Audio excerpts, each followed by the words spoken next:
बार की बात है। एक गांव में सुरेश नाम का एक युवक रहता था। वह बहुत ही गरीब था, लेकिन वह बहुत ही बुद्धिमान तथा पढ़ा लिखा था। वह एक दिन चाय वाले की दुकान पर न्यूज़पेपर पढ़ रहा था। तभी उसने देखा कि न्यूज़पेपर में एक जॉब निकली है, तो वह उसे पढ़कर बहुत खुश हो जाता है। लेकिन नौकरी पाने के लिए उसे शहर इंटरव्यू देने जाना पड़ता, जिसके लिए उसके पास पैसे नहीं थे। तो वह उदास हो जाता है और जल्दी से अपने माता पिता के पास जाता है और उनसे पैसे मांगता है, लेकिन उनके पास भी पैसे नहीं होते हैं। तब उसका पिता उससे कहता है, बेटा, हमारे पास तो पैसे नहीं हैं। तुम ऐसा करो, रामलाल के पास चले जाओ और उनसे सारी बात बता देना।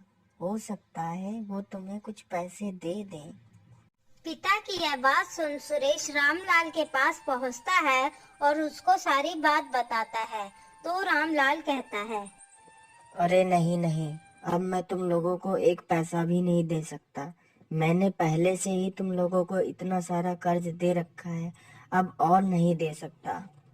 रामलाल की यह बात सुनकर सुरेश बहुत ही उदास हो जाता है और वहां से चला जाता है। रास्ते में उसे एक मंदिर दिखाई देता है, तो वह सोचता है, क्यों ना मैं भगवान से प्रार्थना करूं कि भगवान मेरी मदद करें। इतना सोचकर वह मंदिर की ओर चल पड़ता है। मंदिर के बाहर एक भिखारी बैठा था, जो कि बहुत ही अच्छा इंसान था। वह सुरेश को इस प्रकार परेशान देखकर उसके पास जाता है और उससे पूछता है, क्या बात है बेटा, तुम इतने परेशान क्यों हो?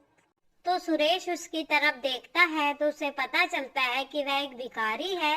वह उसकी क्या मदद करेगा? तो सुरेश कहता है, कुछ नहीं बाबा, बस ऐसे ही।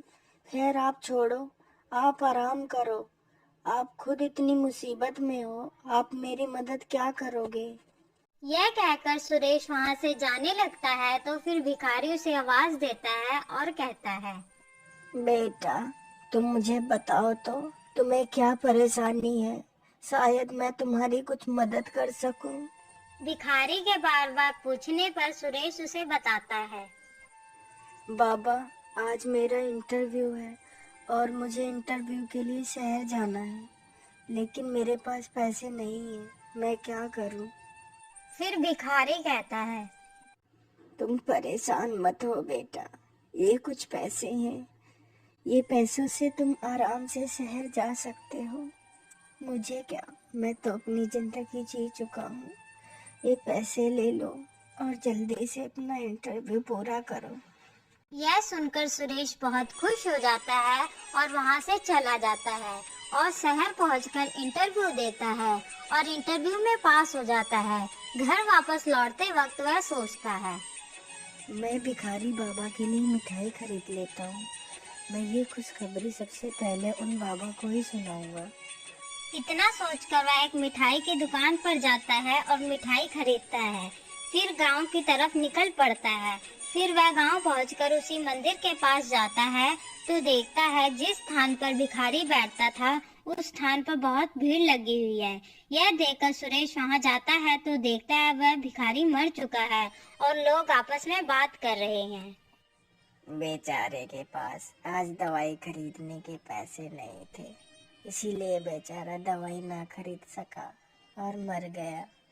लोगों की यह बात सुनकर सुरेश की आंखें भर आती हैं और वह रोने लगता है।